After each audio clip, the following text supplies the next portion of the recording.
I've been a huge user of AI since it became mainstream, since end of 2022 when ChatGPT launched. To be very honest, that's because I'm lazy. I don't like doing that we can automate, especially when a machine can do it better than you. Today, I get to sit down with Jay, one of the first hires at Lights. They're rethinking multinational accounting and general ledger for modern B2B companies. He's the one figuring out how to sell and helping write the sales playbook before it even exists. You could say that that happens to you because it's lucky, but it's also putting out the reps every day that helps engineer that. You're quite vocal about being an AI maximalist. Where does that come from, and also how do you operationalize that in your role with Lights?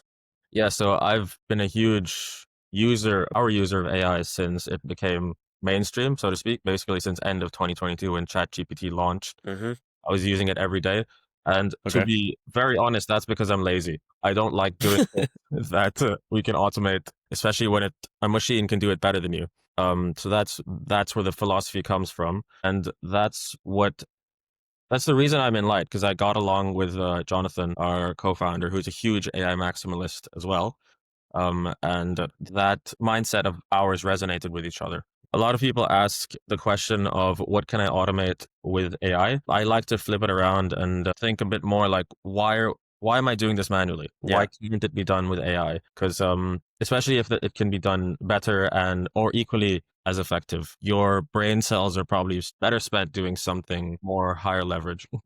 I've seen you advocate like engineering luck, surface area. What does that mean for your career right now? I think that luck is something that it's always around you, but it's something you have to prime your mind and your actions in order to take advantage of. So working in a high growth startup is taking advantage of it, is going to every event, shaking hands with everyone, speaking to people. And of course, the asymmetric value of posting on LinkedIn, where I can spend 20 minutes writing a post, but it being seen by 2,000 people, which is pretty crazy. And putting my name and our company's name out there as something of value, even for my personal career and generating opportunities at Light, it's worked. People are pinging me, asking to connect. I've connected with loads of like-minded people online that think similarly, and they're able to get that window into the way I think because of the content. And also people have booked in demos from things that I've posted online. So that improves the pipeline in the company as well. You could say that that happens to you because it's lucky, but it's also putting out the reps every day that helps engineer that. For people that struggle to find a place to start, or maybe don't necessarily see the light at the end of the tunnel because of the LinkedIn algorithm, what's your advice to them in terms of just getting their name out there? Yeah, loads of people tell me, like, Jay, I wish I could post what you do. I just have nothing to say. And I always say that's not true. Like, what did you do yesterday? That's it. What did you do yesterday? And what did you learn from it? You can just start there. Like, oh, I called someone. They said they were not interested, but I was able to ask questions, two questions, and book the meeting. Like, that is a golden post right there to someone who's Yeah. for their first 6 weeks as a BDR. Like, just because you think it's normal to you doesn't mean that someone else won't find it valuable. Yeah, you're right. You've got to be a bit more introspective. I feel like a lot of people just have this sort of like imposter syndrome, if you will, right? But there's tons of golden nuggets out there, so people just have to start writing, if you will. You join Lights, there's sort of no social proof, no sales team. Like, how did you start? Day one at Light, I join, and there's no sales function just yet. We basically have just HubSpot and our chief of staff, Peter, is sending maybe 5 manual emails a week to try and get new customers. There's no outbound function. The sales pipeline stages are just intro, demo, close. So there's no real breakdown or understanding of what makes a good deal versus a bad one. And obviously no repeatability and scalability to any of it. It was just building everything from the ground up. What did the first 30 days look like? The biggest thing that I had to do in my first 6 months was the messaging. So we have this product that does the job it's meant to do. We have a market that needs it, but how can we communicate that most effectively, especially when you're a new company, nobody cares about you, nobody's heard of you. that was something that we really had to do.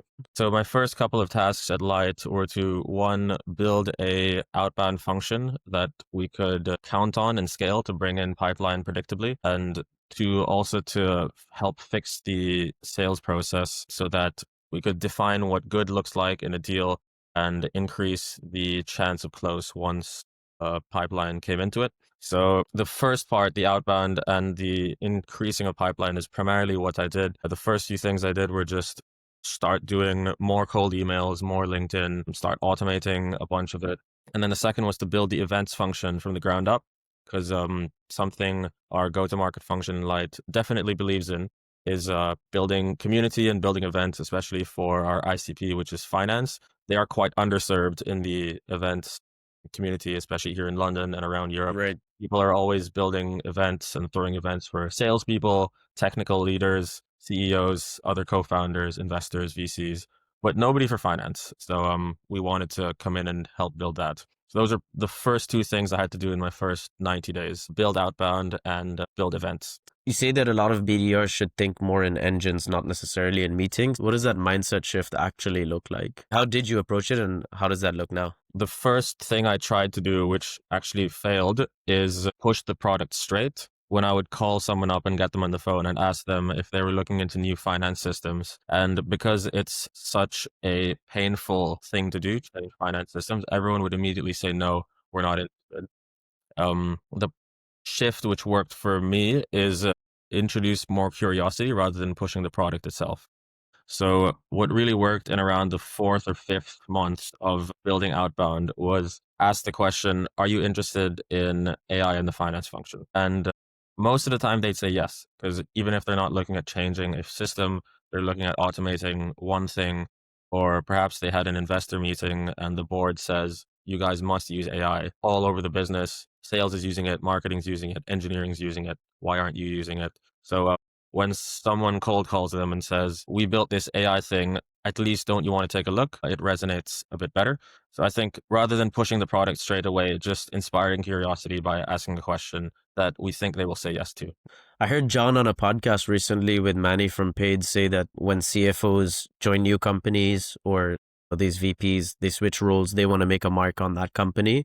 What were some of the common signals that still remain or maybe have evolved that help actually generate pipeline? That's definitely a huge one. New enroll or promotion or joining a new company is probably the biggest source of pipeline. I don't think that's specific to finance. Just executives in general want to make a splash in their first 90 days on the role, and efficiencies, introducing AI, building something that they can put their name to is part of it. And especially within our ICP, we're selling to fast growing companies where something or the other is always on fire. And usually when they hire a head of finance or a CFO to come in, they're coming in to put out that fire. And we can go to them and say, here is something that can help you solve this problem that you were hired to solve. Then it becomes a no-brainer. How do you find out what specific fire that is? Are you seeing like a pattern where it's like, hey, okay, companies that, bridge into the UK market talk about, I don't know, let's say in your case, consolidation, or reporting. Is there a specific sort of like fire that you guys start seeing is common across certain companies at growth stages or not necessarily? Yeah. Any tech company that's scaling very quickly will most certainly go through these problems. They're not going to be visible or public, or no one's going to Yeah, post exactly. in for that matter. If you see they're expanding, if you see they're hiring like crazy, if you see their revenue's gone up, if they're raising a new round, there's almost always going to be a issue in finance which they need to solve, which we could come in and offer the solution for. What was the first win that actually mattered where you were like, hey, okay, I've kind of cracked the code? First win was probably just throwing the first few events. That was the end of last year. One of my first tasks was to plan 3 events in 2 weeks out of nowhere. 2 of them being in the US, 1 being in London, which was pretty insane. But myself and Peter, the chief of staff, were the only 2 people in go-to-market that planned all of that. And I think the success was having people actually show up and derive value from the event and book in the demo after the event to learn more about the product and then enter the sales cycle. That was really cool. I remember thinking about that. I'd seen this contact email on the data source, and I'd cold emailed them to come to the event. And then Yeah. later, I was sitting beside him and shaking hands. That's a pretty surreal moment at that time. Yeah, I mean, nothing beats in person, right? But at the same time, as you said, like CFOs events quite underserved. So it, I think in the end, if you can get your decision makers or prospects in the same room, like nothing beats that. Social selling, sort of the cherry on the top. You guys have used events as more of like a demand engine rather than just pure marketing. Why do you think they work so well for you? Yeah, recently the events have been really, really cool. And shout out to Martin and Arthur who run marketing at Light right now. We're in the middle of a hackathon tour, which has been quite unique as well. I saw, But to answer your question, it's both of those things. One is the finance market being underserved, but two is the product is also quite unique and giving people a low touch chance to interact with a product that defines a new paradigm of how finance is supposed to run hmm without doing the whole book a demo, talk to a sales rep, get a discovery call. I mean, people naturally don't want to be sold to, but if we provide them an event where they can come in and derive value from it, then they're naturally going to want to learn more about it moving forward. I saw on a pod recently as well, 20 VC, one of their sort of like revenue leading partners said that the best thing you can do is just focus on creating an exceptional buyer experience. And this is one of them, right? It's like, where do you go and see a startup build apps themselves for the people that will end up using it? So I think it's actually quite ingenious. But how do you measure the success of an event doing these things? The biggest one from the sales and pipe gen is number of new ops generated. And then there's also the other side from the closing perspective, because events are unique in that you get prospects in pipeline and customers in the room at the same time. You can have our customers who are happy and using the product sell for us, which always resonates better than a sales rep who's paid to say that this is the best thing in the world, rather than, yeah, as opposed to a customer who's genuinely happy about it. So the other ROI impact, so to speak, would be speeding up the sales process. That's a little harder to measure because a before and after is it's not quite apparent, but it's something we're working on getting the data out of as well, so that we can double down on events. That's Martin and Arthur's project within marketing. But I think from the sales side, it's very useful in unblocking deals, getting current customers to speak to late stage pipe, as well as getting those people in the room who are interested in AI, interested in the product, but perhaps don't want to book a demo because it might Yeah. not be the right timing for the next 3-6 months. Just warming them up to then, when they do think of AI in finance, they think of Light, just building that brand as well. There's also a hiring point of view where developers and engineers come to these hackathons and understand what's going on with Light and what the culture is like, what the product is like, to see that if it's a company that they want to join. So there's also that angle. And of course, the brand angle, associating ourselves, where while we're still a relatively small player, but communicating our ambition to the world, associating ourselves with McKinsey, with Lovable, with other big names, JP Morgan, to then It gets the word out. put ourselves in the same conversation as these guys. Maybe take me back to a moment or a week where nothing worked, where it was just a ton of trial and error. It took me 6 months to crack outbound. I think the fourth or the fifth month was rough because we were trying so many different things and it was working, but not as quick as we wanted it to. And it wasn't repeatable, so to speak. So when it was that moment of you're making the calls, you're sending the emails, you're getting the no's over and over again, and then trying out different angles, different messaging, different ways of pitching the product, and it's still not working. So that was rough. But it's one of those where it's a hockey stick curve, right? You try, you try, you try, you try, you get nothing. And then suddenly it clicks, bam, it goes up. But those couple of months before the hockey stick happened were quite rough, I would say. Now comes the segment that I think a lot of people want to hear about, what we call AI real talk. Nice. What are some of the tools that you actually use daily? Like if you could share some examples and for what specifically in the sales process. Yeah, of course. I think it's less about the tools and more how you use them. Because the biggest tool that we use right now, and that's the most helpful for everyone throughout the sales team, is unsurprisingly ChatGPT. And it just works really, really well. There's there's no one in our team who doesn't use it. And I think it's the way they use it, which is useful. So background is when our first sales reps joined, like our founding AE, Sam, who joined, he'd never used it in his life because his previous company banned AI. So joining an AI first company where this was the philosophy was a huge shift for him and even some of the others who hadn't used it as much. But I think using the low hanging fruit and using the easiest tool to use was the best way to start. So something as similar as building a prospecting bot that understands the ICP, understands the product, understands how we pitch, and then putting in companies into that to build specific angles or messaging you can use to do the outreach. That's for the BDR function, or for the AEs using ChatGPT for deals, putting in all the case studies, looking for risks in the deal, or even using it on the fly during calls if the prospect speaks about something that you don't understand, perhaps a local payment, Got it. yeah, Makes in a sense. certain system, things like that. That's probably the main one that we use across the business. Yeah. I had someone on earlier today who said that they use their meeting, like their note takers, to feed sort of the product team the number of requests that come through for certain features, and they can even segment it.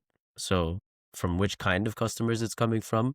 And I think it also helps in sort of like relearning and retraining the team on what the pitch or messaging should look like. Everyone's trying to move towards a signal based sort of outreach, but are you guys using any orchestration tools to kind of pull that in together? Our biggest and best tool we use is Ample Market, and Yeah, I heard when I spoke to yeah, Sam. Yeah.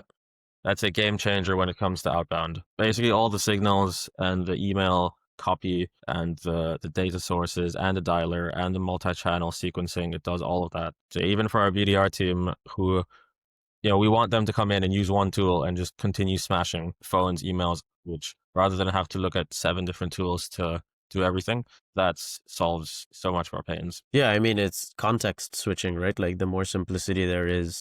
I'm a big fan of that. Lemlist customer myself, so I get where you're coming from. Is there anything that's changed your mind over the last, I'd say, 18, 24 months, as you said, post mainstream release, ChatGPT, about sales? Because obviously there is a big shift, right? It's like a lot of people are talking about buyer enablement, So what's your take on how sales is changing, basically? But from the biz dev side, the outbound side, people are becoming more and more jaded to personalization. Because before, when maybe a year ago, when ChatGPT was new, you could have a personalized email that says, "Hey, loved your recent post about, say, ERP consolidation," for example. And Yeah. they would be blown away because they would think, "Oh, this person actually read my post." But nowadays, people get 10 emails a day with those same AI personalizations, and they're not most of them are not very good. Like, "Hey, I saw you liked the post about this. Here's this." I get a few of those a day as well, and I don't even remember liking the post. So a lot of these signals and AI tools out there that try to do it have kind of jaded that, which is why relevance becomes more important, Yeah. because anyone out there can use an AI tool to force some personalization, but having that personalization be relevant is probably the most important, which is why I go back to signals like new enroll or funding round or expansion or first party data like viewing a website or liking a competitor. Thinking about the BDR function here, what's the biggest mistake being made with AI today? Using it for the wrong thing, using it where it doesn't help or provide value, like over personalizing something, or basically throwing AI somewhere where they haven't even done the thing manually first, so they don't know if it works. Just like forcing it into a workflow where it doesn't need to be. That's where I see it, which is not something that we do at Light. What do you think? I don't think everything should be automated. So agree with you on personalization being a bit jaded. I also agree that relevance matters more. And then there's obviously the timing aspect of things. My take on this is that you need to figure out how to stand out from all the channels that are saturated. And if you're in those channels, how to get there first with the right message. And so, no need to reinvent the wheel. But like, for instance, I'm a big believer that using GPT, Perplexity, whatever model that you use for account research and figuring out who you're going to reach out to already takes a lot of the heavy lifting off your shoulders, right? Because then it's just about the other nuances of it. But that's actually what I was going to follow up with. What is still manual in your role today, or within the team rather, what part of it of the go-to-market is surprisingly manual or not so glamorous? The prospecting part is still manual. So we have a bunch of signals out there within Ample Market that go find people new enroll, people that follow our LinkedIn page. All these Right. signals would indicate potential interest, and it gets a good chunk of the people, but it doesn't get them all. So I tell my team always do manual prospecting because you cannot rely on the tools out there to get everything, especially with a lot of these filters out there. A very tactical example, we sell to SaaS companies. So whenever we're looking for potential customers for prospecting, we turn on the industry filter of software development or tech, and Mm-hmm. that is a good chunk of the market. But for example, there are Rules companies out some. that aren't in that industry filter, because say it's a construction SaaS company, they will put their industry as construction because that's who they're selling to. Yeah. So they won't come up, and then we can't turn on the construction filter because then actual construction companies come in. So a lot of that is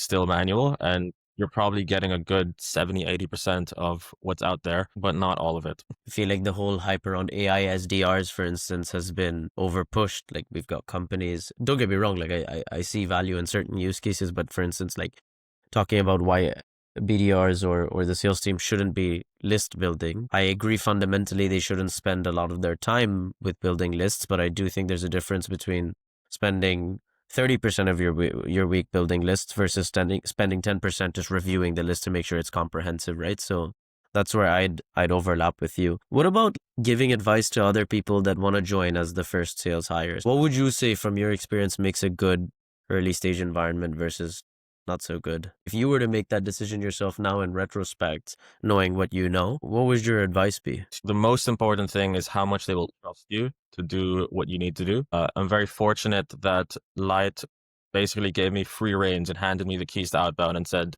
do what you want, just get me the numbers. And that's exactly what we did. But to anyone joining another company, just how much management is there going to be from people who don't understand what you're doing? Is the founder or the CTO or the CEO or the head of sales going to come in and bug you about your sequences or your copy or the tools that you use? And if that is the case, then it's probably not the right environment. If you're coming in, it would be best if you're fully trusted to deliver the results that you need to deliver. And to be honest, I think most startups, when hiring, have that mindset of you come in, you're the expert, you just deliver the results. And if you can determine that is the case when you're joining an early stage startup, then it's probably for the best. What about urgency and you said unblocking later stage deals or conversations later in the sales funnel? I'm wondering, like, especially in your category, like lots of finance professionals have gone through firsthand themselves like very painful ERP migrations.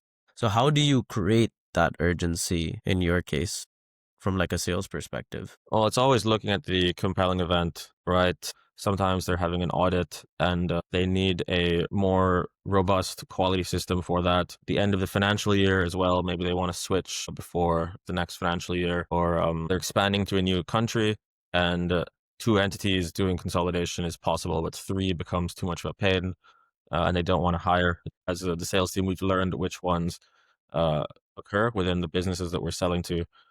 We may be professional sellers, but they're not professional buyers. So a lot of the times they don't know their own problems. And we've had this conversation many, many more times than they have. So sometimes asking the right question and getting them to unblock it themselves is the best thing to do. I have a question for you, a closing one. Tell me. So if you were to give one piece of advice to a founding BDR who's just come into their new role, what would you think it would be? Test quick, fail quicker. I think that founder-led selling in general is a mix of managing upward as well as like having to move and execute really quickly.